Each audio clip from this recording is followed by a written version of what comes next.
بسم اللہ الرحمن الرحیم۔ السلام علیکم۔ ناولز کاٹیج میں خوش آمدید۔ ہمارے آج کے ناول کا نام ہے چاند سورج ہم سفر اور اس کی رائٹر ہے نگہت عبداللہ۔ جو لوگ میرے چینل پر نئے ہیں چینل کو ضرور سبسکرائب کیجیے، ویڈیو کو لائک اور شیئر کرنا مت بھولیے گا۔ چلیں شروع کرتے ہیں آج کا ناول۔ خدا کی قسم تم اسم بامسمہ ہو، آخر کیا سوچ کر تمہارے ماں باپ نے تمہارا نام سنجیدہ رکھا تھا؟ یقین کرو میں نے اپنی پوری زندگی میں کبھی کسی پر اس کے نام کا اتنا گہرا اثر نہیں دیکھا جتنی تم اپنے نام کے زیر اثر ہو۔ کیا نام ہے؟ سنجیدہ خانم۔ ندا نے آواز موٹی کر کے اس کے نام پہ زور دیا، تب بھی وہ اسی طرح خاموشی سے اسے دیکھے گی۔ اس پر ندا مزید جھنجھلائی۔ اللہ کی بندی، کبھی کبھار ہنسنے کی زحمت کر لیا کرو، جبڑے نہیں ٹوٹ جائیں گے تمہارے۔ کوئی ہنسنے کی بات ہو تو ہنسو، وہ سادگی سے بولی۔ چلو تو میں لطیفہ سنا دیتی ہوں۔ نہیں رہنے دو، وہ اکتا کر کہنے لگی کہ ندا نے اس کا ہاتھ پکڑ لیا۔ جا کہاں رہی ہو؟ میری بات کا جواب تو دو۔ کون سی بات؟ وہ سوالیہ نظروں سے اسے دیکھنے لگی۔ کمال ہے یار، اتنی اہم بات کو تم اہمیت ہی نہیں دے رہی۔ بھائی میری شادی ہے، آؤ گی نا؟ میں اپنی طرف اشارہ کیے وہ سوچ میں پڑ گئی۔ کوئی عذر نہیں سنوں گی، سمجھی تم؟ عذر کی بات نہیں ہے ندا، تم تو جانتی ہو میں کچھ نہیں جانتی۔ ندا صاف مکر گئی۔ کیوں؟ کیا تم میرے ابا جی کو نہیں جانتی؟ کتنے سخت ہیں، کہیں بھی جانے کی اجازت نہیں دیتے، بس گھر سے کالج اور کالج سے گھر، اس سے ہٹ کر تو کبھی ہم نے سوچا ہی نہیں۔ یقین کرو ہمارے ایک خالہ اسی شہر میں رہتی ہے، لیکن ہم کبھی ان کے گھر نہیں گئے، خاص طور پر ہم بہنیں۔ اماں کبھی سال میں ایک بار آدھ بار چلی جاتی ہیں۔ قدرے توقف کے بعد کہنے لگی، ان کے بیٹے کی شادی تھی، انہوں نے اتنی خوشامد کی ابا جی کی کہ گھڑی دو گھڑی کے لیے ہی بیٹیوں کو بھیج دے، لیکن ابا جی نہیں مانے۔ اب تم خود سوچو، اپنے رشتہ داروں کے ہاں تو جانے نہیں دیتے، تمہارے ہاں کیسے آنے دیں گے؟ آخر وہ ایسے کیوں ہے؟ ندا پوچھنے لگی۔ پتہ نہیں، اماں بتاتی ہیں شروع سے ہی ایسے ہیں۔ پہلے اماں کے ساتھ بھی اتنی ہی سختی تھی، میکے تک نہیں جانے دیتے تھے، اب بھی زیادہ تو نہیں جانے دیتے، بس وہی سال میں ایک آدھ بار، اور میں اور فہمیدہ تو کہیں جانے کا تصور بھی نہیں کر سکتے۔ تمہارا دم نہیں گھٹتا ایسے ماحول میں؟ نہیں، شاید ہم عادی ہو گئے ہیں۔ بہرحال تم کچھ بھی کہو، میری شادی میں تمہیں ضرور آنا ہے۔ ندا پھر اپنی بات پر اڑ گئی۔ تمہیں یہ شادی کی اچانک کیا سوجی؟ کم از کم BA تو مکمل کر لو، یہی کوئی 2-3 مہینے تو ہیں امتحانوں میں۔ کیا کروں، میں نے تو خود ممی سے یہی کہا تھا، لیکن بیماری نے ممی کو وہمی بنا دیا ہے۔ ہر وقت یہی کہتی ہیں اپنی زندگی میں میری اور بھائی کی شادی کر دیں۔ تمہارے بھائی کی بھی شادی ہے؟ اس نے یوں ہی پوچھ لیا۔ ممی تو ایسا ہی چاہتی ہیں، لیکن بھائی کا مسئلہ یہ ہے کہ انہیں کوئی لڑکی پسند نہیں آ رہی۔ پھر اپنے بارے میں بتانے لگی۔ 4 سال پہلے میری منگنی میرے تایا زاد سے ہوئی تھی، اس وقت میرے ڈیڈی بھی حیات تھے۔ میرے تایا کی فیملی عرصہ دراز سے کینیڈا میں مقیم ہے۔ جب سے ممی بیمار رہنے لگی ہیں، انہوں نے تایا جی کو لکھنا شروع کیا کہ آ کر اپنی امانت لے جائیں۔ عمیر چونکہ پڑھ رہا تھا اس لیے وہ لوگ فوراً نہیں آ سکے، ورنہ 2 سال پہلے ہی میں رخصت ہو جاتی، اور اب کیونکہ وہ اپنی تعلیم مکمل کر چکا ہے اس لیے تایا جی نے تاریخ لکھ بھیجی ہے۔ بہت مختصر مدت کے لیے آ رہے ہیں وہ لوگ، بس شادی کریں گے اور 3-4 روز بعد ہی واپسی۔ گویا مجھے اپنی واحد دوست سے بھی ہاتھ دھونے پڑیں گے۔ وہ افسردہ سی ہوگی۔ جی ہاں مجھے پتہ ہے، میرے جاتے ہی نئی دوستیاں۔ نہیں ندا، وہ فوراً بول پڑی، میں کیونکہ دوستی کے تقاضے نہیں نبھا سکتی اس لیے میں نے کبھی دوست نہیں بنائی۔ اصل میں میرے اندر تجسس پیدا ہو گیا تھا کہ تم اتنی الگ تھلگ سی کیوں رہتی ہو۔ بہرحال یہ تمہاری محبت ہے کہ مجھ جیسی بور لڑکی کے ساتھ تم نے 4 سال انتہائی تحمل سے گزارے۔ اور پتہ ہے ندا، تم مجھے زندگی کے ہر موڑ پر بہت یاد آؤ گی، اور یہ جو کالج میں 2-3 مہینے رہ گئے ہیں یہ تو بہت ہی مشکل سے گزریں گے۔ میں بالکل اکیلی ہو جاؤں گی۔ بے وقوف ہو تم، ندا اس کے افسردہ ہونے پہ ٹوکنے لگی۔ اب کالج میں تو تمہارے ابا جی تمہیں دیکھنے نہیں آتے، کم از کم یہاں تو تمہیں اپنے ماحول سے نکل جانا چاہیے تھا۔ میں ایسا کر سکتی تھی، وہ طویل سانس لیتے ہوئے بولی، لیکن اس کے بعد یہ ہوتا ہے کہ مجھے اپنا گھر کاٹ کھانے کو دوڑتا، جیسے فہمیدہ گھر میں اکتائی سی رہتی ہے۔ اب میں تمہارے لیے دعا ہی کر سکتی ہوں کہ اللہ کرے تمہاری شادی کہیں جلدی ہو جائے تاکہ تمہیں آزادی کا سانس نصیب ہو۔ ندا نے دعا کے لیے ہاتھ اٹھائے تو وہ اس کے ہاتھ تھام کر بولی، اپنی شادی ہو رہی ہے تو اب سب کے لیے یہی دعا کرو۔ بالکل۔ پھر اپنی پہلی بات پر آ گئی، پھر آؤ گی نا میری شادی میں؟ میرے بغیر تمہاری شادی نہیں ہو سکتی۔ نہیں، ندا روٹھے لہجے میں بولی۔ اب دیکھو نا، مجھ پر تو ایسی کوئی پابندی نہیں تھی، پھر بھی میں نے تمہارے علاوہ اور کسی کو دوست نہیں بنایا۔ تمہیں کم از کم اتنا تو سوچنا چاہیے۔ میں کیا کروں؟ وہ روحانسی ہوگی۔ اگر میں ابا جی سے اجازت لینے کی ہمت کر بھی لوں تو بھی مجھے پتہ ہے وہ صاف انکار کر دیں گے۔ تمہارے ابا جی سے میں بات کروں گی۔ تم؟ ہاں میں۔ ندا کے حتمی انداز سے وہ ڈر گئی اور اسے بھی ڈرانے کی غرض سے بولی، ابا جی کسی کا لحاظ نہیں کرتے، ہو سکتا ہے وہ تمہیں ڈانٹ دیں، کوئی بات نہیں، میں آرام سے ان کی ڈانٹ سن لوں گی، لیکن انہیں منا کر ہی دم لوں گی۔ ایک دو روز میں وہ مشکل ہے۔ وہ مایوسی سے سر ہلاتے ہوئے اٹھ کھڑی ہوئی۔ اب چلو، ایک پیریڈ تم نے مس کر ہی دیا ہے، باقی تو اٹینڈ کر لیں۔ چلو، ندا بادلینا خواستہ اٹھی، پھر اس کے ساتھ چلتے ہوئے بولی، ایک دو روز میں تمہارے گھر آؤں گی، اس کے بعد تو پھر شاید ہی کہیں نکلنا ہو۔ کالج کب تک آؤ گے؟ وہ پوچھنے لگی۔ بس کل کا دن، وہ بھی تمہاری خاطر۔ اور شادی کب ہے؟ کارڈ لے کر آؤں گی تو دیکھ لینا۔ اچھی بات ہے، وہ ہلکے سے مسکرائی۔ ندا نے اس سے کہا تھا وہ ایک دو روز میں اس کے گھر آئے گی، لیکن پورا ہفتہ گزر گیا اور وہ نہیں آئی۔ وہ یوں ہی ہر آہٹ پر چونکتی رہی۔ اصل میں اس کے اندر ایک انجانا سا خوف تھا، پتہ نہیں وہ ابا جی سے کیسے بات کرے گی اور ابا جی کیا جواب دیں گے۔ کبھی سوچتی اچھا ہے نہ آئے، اور کبھی اس کے آنے کی دعا کرتی۔ بہرحال لاشعوری طور پر وہ اس کی منتظر ضرور تھی۔ جب بھی ہر آہٹ پر چونک جاتی تھی، اور چونکنے کے ساتھ اس کا دل بھی زور زور سے دھڑکنے لگتا تھا، اور ایسا ابا جی کی وجہ سے تھا۔ ابا جی کو اس نے شروع ہی سے ڈکٹیٹر کے روپ میں دیکھا تھا۔ مزاج کی سختی نے لہجے کو تو سخت بنایا ہی تھا، چہرہ بھی کھردرا اور ہمہ وقت پیشانی پہ لکیریں رہتی تھیں۔ اسے یاد نہیں کہ وہ اپنی اب تک کی زندگی میں کبھی خود سے ان کے پاس گئی ہو یا کوئی بات کی ہو۔ اپنی بات ان تک پہنچانے کے لیے اس نے ہمیشہ اماں کا سہارا لیا، اور اماں خود بھی ان سے بہت ڈرتی تھی۔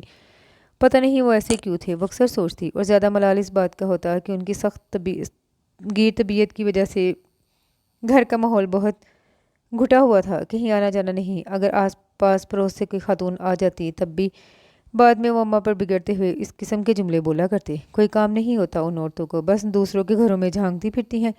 شاید اسی لیے اماں نے کبھی کسی سے زیادہ راہ و رسم نہیں بڑھائی تھی، اور خود اس نے بھی جب وہ چھوٹی تھی تو اس کو گھر سے نکلنے کی اجازت نہیں تھی، لیکن آس پڑوس سے اس کی ہم عمر لڑکیاں اس کے گھر آ جاتی تو وہ ان کے ساتھ کھیلنے کی بجائے کنکھیوں سے ابا جی کو دیکھا کرتی کہ کہیں وہ سب کے سامنے اسے ڈانٹنے نہ لگے۔ یوں کھیل سے اس کی عدم دلچسپی یا عدم توجہی کی بنا پر لڑکیوں نے خود ہی اس کے گھر آنا چھوڑ دیا۔ پھر جب وہ اسکول جانے لگی تو شروع میں اسے گھر سے نکلنا اور پھر اپنی ہم عمر لڑکیوں کے ساتھ باتیں کرنا بہت اچھا لگا، لیکن جب ایک روز ایک لڑکی نے اس سے کہا، پہلے تم میرے گھر آنا پھر میں تمہارے گھر آؤں گی، تو اسی وقت سے وہ کچھ محتاط سی ہوگی۔ نام تو اس کا صاحب تھا ہی سنجیدہ، اپنے اوپر بھی سنجیدگی کا ایسا خول چڑھایا کہ کلاس کی لڑکیاں بھی اس سے کترانے لگی تھیں۔ یہ صورتحال اس کے لیے پریشان کن تو تھی، لیکن وہ مطمئن بھی تھی کہ اب کوئی اسے اپنے گھر تو نہیں بلائے گا، نہ ہی اس کے گھر آنے کی بات ہوگی۔ انہی حالات میں وہ پروان چڑھی۔ اسکول کے بعد کالج میں بھی وہ ایسی ہی تھی، سب سے دور دور الگ تھلگ سی، اپنے آپ کو کتابوں میں گم رکھتی، اور ندا کو پتہ نہیں اس کی کون سی ادا پسند تھی کہ اس کے گریز کرنے کے باوجود زبردستی اس کے ساتھ لگی رہتی اور بظاہر اسے دوستی کرنے میں کامیاب ہوگی۔ پھر رفتہ رفتہ وہ ندا پر کھلتی چلی گئی، اور ندا سے اس کو کچھ ایسی انسیت سی ہو گئی تھی کہ محض اس کی خاطر اس نے کسی اور کی دوستی قبول نہیں کی۔ یہ 4 سال دونوں نے بہت اچھا وقت گزارا تھا۔ اس دوران ندا کبھی اس کے گھر نہیں آئی تھی، اور نہ کبھی اس نے اسے بلایا تھا۔ شاید وہ جانتی تھی ایسی کوئی بات اسے ایک اچھی دوست سے محروم کر دے گی۔ اور اب جب ندا کی شادی ہو رہی تھی اور شادی کے فوراً بعد اسے کینیڈا چلے جانا تھا، تو وہ چاہتی تھی کہ سنجیدہ اس کی شادی میں ضرور آئے۔ ویسے بھی وہ اس کی واحد دوست تھی، اور چاہتی تو وہ بھی تھی کہ ندا کی خوشی میں ضرور شریک ہو، مگر مجبوری تھی، اندر کہیں ہلکی سی آس بھی موجود تھی، شاید ابا جی ندا کی بات مان لے۔ اور ندا تھی کہ 2 دن کا کہہ کر اب تک نہیں آئی تھی۔ سنو، فہمیدہ بہت دیر سے اسے گمسم دیکھ رہی تھی، اس کی طرف جھک کر سرگوشی میں بولی، ویسے تو تمہاری شکل ہے ہی پریشان سی، لیکن ادھر کچھ دنوں سے زیادہ پریشان نظر آ رہی ہو۔ آخر بات کیا ہے؟ کوئی بات نہیں، وہ گہری سانس لے کر سیدھی ہو بیٹھی۔ سجی، تمہیں کم از کم مجھ سے تو کوئی بات نہیں چھپانا چاہیے۔ فہمیدہ اس سے چھوٹی ہونے کے باوجود تنبیہی لہجے میں بولی، میں کچھ نہیں چھپا رہی۔ پھر پریشان کیوں ہو؟ اصل میں ندا کی شادی ہے، اور وہ چاہتی ہے کہ میں ضرور اس کی شادی میں شرکت کروں، اس نے بتایا۔ پھر کہنے لگی، اب تم بتاؤ کہ ابا جی جانے دیں گے؟ مشکل ہے، فہمیدہ نے مایوسی میں نفی میں سر ہلایا، اور ندا کہہ رہی تھی وہ خود آ کر ابا جی سے اجازت لے گی۔ میں سوچتی ہوں اگر ابا جی نے اسے صاف منع کر دیا تو کہیں وہ ناراض نہ ہو جائے۔ حالانکہ میں نے اسے ابا جی کے بارے میں بتا رکھا ہے کہ ان کا مزاج کیسا ہے، پھر بھی اس کی بات ہونٹوں میں رہ گئی کیونکہ سامنے سے ندا آ رہی تھی۔ وہ اٹھتے ہوئے بولی، دیکھو ندا آ بھی گئی۔ فہمیدہ نے گردن موڑ کر دیکھا، پھر کھڑی ہو گئی اور ندا کے قریب آنے پر کہنے لگی، آپ ہے ندا؟ تم یقیناً فہمی ہو؟ ندا مسکرا کر بولی، جی، آپ سے مل کر خوشی ہوئی۔ غائبانہ تعارف تو بہت پرانا ہے، لیکن ابھی بھی ہم آپ ہی کی باتیں کر رہے تھے۔ سجی میری برائیاں کر رہی ہوگی؟ ندا اسے دیکھ کر شرارت سے بولی، تعریفیں ہی تعریفیں، یقین کر لیں۔ یقین کر لیا، اب جلدی سے بتاؤ تمہارے ابا جی کہاں ہیں؟ وہ ادھر ادھر دیکھ کر بولی، جیسے ابا جی یہیں کہیں بیٹھے نظر آ جائیں گے۔ تم بیٹھو تو صحیح،